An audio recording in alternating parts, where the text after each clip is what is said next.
Ten,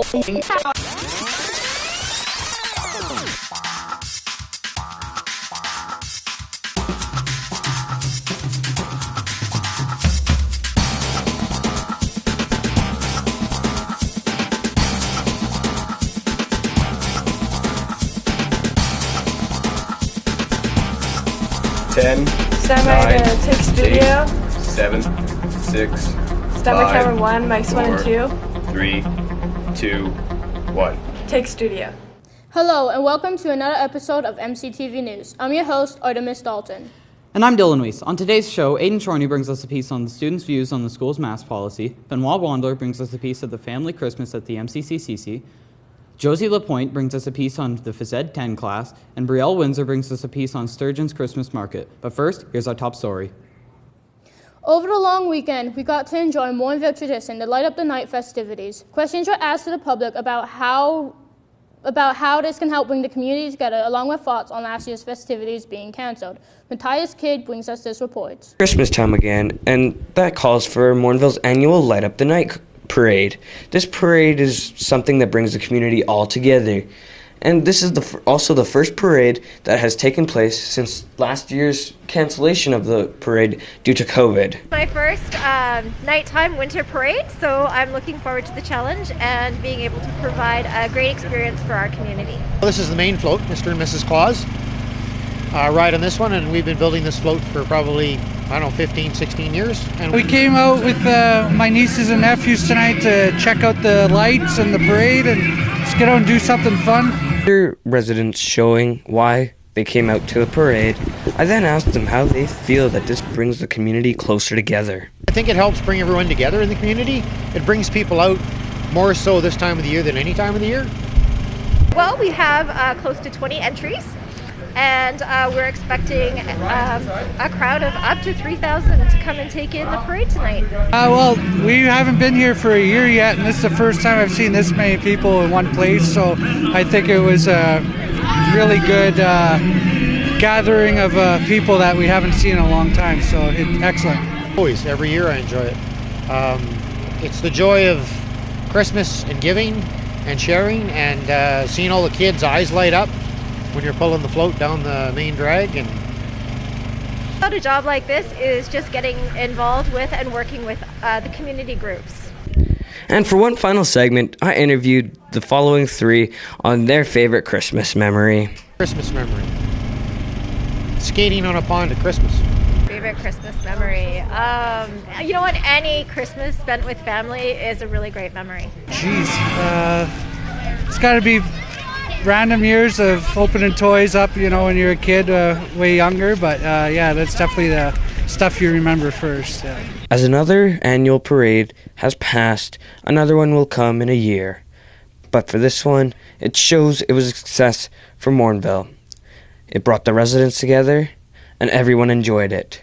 This is truly one way that can bring the community together. For MCTV News, Matthias Kidd. Welcome back. December has hit us quickly, and man has this year gone fast. As worries for the Christmas season weather increase, we've invited MCTV meteorologist Josie Lapointe to survey fears and let us know what the next 7 days hold. In Whitehorse, it's -17, partly cloudy with some snow. Vancouver is mostly cloudy, 6 degrees. Yellowknife is -21 with snow. Regina is mostly sunny, -2. Winnipeg is mostly sunny with -2 degrees. Toronto's cloudy at 3 degrees. Iqaluit is -11, mostly sunny. Montreal, mostly sunny, -2. And Halifax is partly cloudy, snowy, 8 degrees. St. John's is raining with 10 degrees. In high level, it's -21. Mostly cloudy. Grand Prairie is mostly sunny with -3. Jasper is -3, mostly cloudy. Banff is mostly sunny at -3. Red Deer is -2 with some clouds.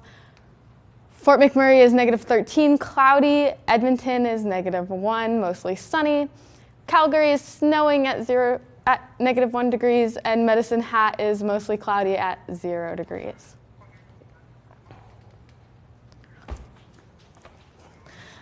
The current conditions is -5 degrees Celsius. The wind is 17 kilometers an hour. Relative humidity is 67%. Sunrise is at 8:31 a.m. Sunset is at 4:16 p.m. And for the weekly forecast, Saturday has a high of -10 and a low of -22. Sunday is a high of -18, a low of -24. Monday, -11, -12. Tuesday is -5 and a low of -8. Wednesday is a -1 and a low of -8. Thursday is a high of -8 and a low of -15. And Friday is a high of -12 and a low of -14. Back to you guys. Thanks, Josie. Following up, reporter Aiden Chorney brings us interviews from several students about the mask policy in place. With the pandemic almost too soon, it ought to be getting pretty normal for everyone. Today in MCTV News, we asked 3 students what they felt about the mask protocols. First thing we asked is how they feel about wearing a mask while playing sports. I don't agree with wearing a mask playing sports because it's very high activity and a lot of heavy breathing, and the sweat builds up in your mask, and it's another thing to wash that just gets really gross. No, because it kind of like restricts your breathing a little bit. Like when you're out of breath, it just kind of like stops you from breathing in. No, because it makes it so it's harder to breathe, and it just makes playing much more complicated. We asked the 3 same students if they think they should have to wear a mask when they're sitting down. Again, like, no. Well, like, I would recommend wearing a mask just for, like, safety. Personally, I do find that you need to wear a mask while sitting down because it keeps everybody safe, because it's still 30 to 40 people in a room, and it doesn't hinder breathing when you're not doing activities. So I think you should wear a mask in classroom. If you're talking to someone, definitely. If not, and you're just facing towards the front, nobody's facing towards you, then whatever. Asked the same 2 students how they feel about the mask policy at MCHS. I think the mask policy right now is fine. It's keeping everybody safe, but it's not overusing the masks.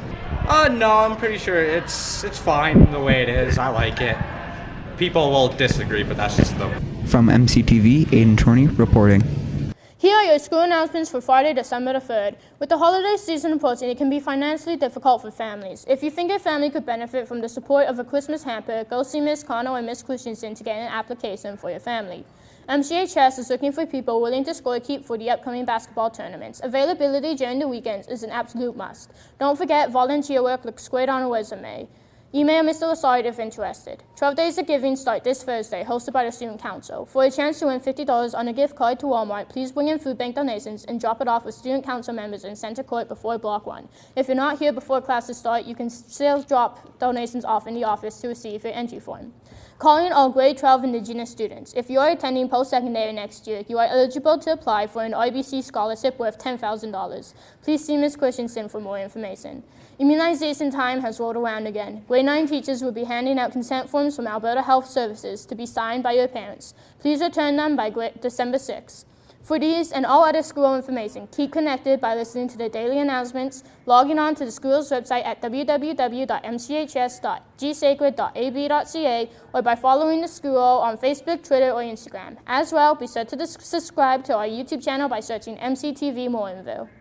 Thanks, Artemis. Next up, reporter Benoit Wandler brings us a piece on Morinville's family Christmas events at the Morinville Community Cultural Center as part of the Light Up the Nite Festival. Behind me here is the Morinville Community Cultural Center, where the town of Morinville is hosting the very first family Christmas event since COVID has taken place. This event that's taken place this morning at 10 a.m. all the way to 2 p.m. is the kickoff to the entire Light Up the Nite Festival. So this part of the Light Up the Nite Festival is just it's a fun family activity event. You can stop by, and there's various activities for families to participate in. We have free crafts to do. We have a puppet show this year, a photo booth. We have some glitter tattoos. And we have some roaming circus performers. Unfortunately, COVID-19 did prevent us from delivering an in-person experience for the Family Festival last year. This year, we are really excited to be back. offering some modified and adapted activities in order to maintain the safe physical distancing and meet all of the RAP requirements for community gatherings. I like to go tobogganing with my family, and I like to play in the snow and like decorate the tree, and we try to get like the biggest tree we can find. Oh, and skating. Yeah, skating too, and skiing. Well, I'm very new to the organization, so I just joined the team a few weeks ago, but I know that months of planning and coordination goes into delivering an event of this magnitude. I think it's over 20 years they've been doing this festival. I don't know the exact numbers. Well, I mean, I've been with the town for 10 years, and it was well established when I started here, so. Merry Christmas. Yeah, Merry Christmas, and I hope you have a very good Christmas. Happy New Year. And a Happy New Year's. Welcome back. Here with all the latest scores, including the MLB, NHL, NFL, and the CFL, is our very own sports analyst, Matthias Kidd. Thanks, Dylan. In the NHL, Calgary stays hot with a 3-2 win over the LA Kings. Ottawa defeated the Canes 3-2. Chicago came back, defeating the Caps in a 4-3 shootout result. The Panthers took care of Buffalo 7-4. San Jose beat the Isles 2-1 in overtime, and the Bruins shut out the Preds 2-0. Turning to the NBA, the Raptors beat Giannis and the Bucks 97-93. The Bulls defeated the Knicks 119-115. A new all-time scoring lead was set as the Memphis Grizzlies beat the Oklahoma City Thunder 152-79, a 73-point difference. Yes, you heard that right, 73 points. The Suns took care of business against Detroit 114-103, and the Kings beat the Trailblazers 114-83. Here's the upcoming games for Week 13 in the NFL.